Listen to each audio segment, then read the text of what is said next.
In this lesson, we will learn how to download and add Weldment profile inside a SolidWorks. Normally, if I try to add a Weldment profile, you can see from this instance, this type is limited as well as size is also limited. Let's say if I select rectangular tube, there are just only 3 types are available. So I need more standard Weldment profiles. So in that case, go inside this design library. There is one section called SolidWorks Contents. Expand it, select this last folder called Weldments, and inside it, all standards are available. I want to download this NC inch standard. So you have to press and hold Ctrl key, then select any one of them and it will start download. Now I have to select it. I will select on the desktop and press OK. This download is done. Now I have to extract it.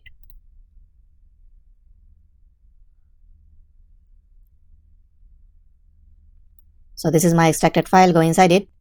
Inside it, all different types are showing and there are many different sizes are available inside every folder. Now I have to integrate all of this Weldment profile inside this SolidWorks library. To do that, first I have to find where is that library. So go to this options, file locations. From this drop down menu, go to bottom, select Weldment profiles, and this is the default folder location.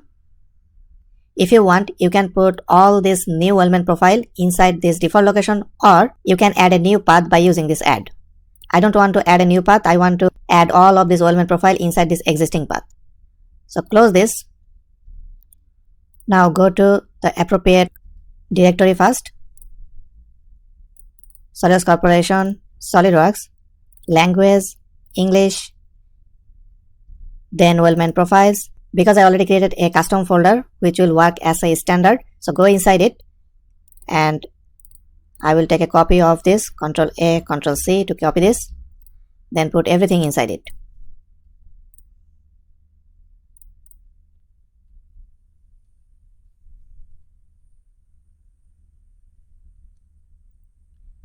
My integration is done. Now I have to check, make sure everything is working. So activate this structural member tool. Select standard custom, then type. You can see all different types are showing, including my custom type called ellipse. Let's say if I select L angle, and you will find there are many different sizes are available, which is quite flexible. Then you will be able to use that also.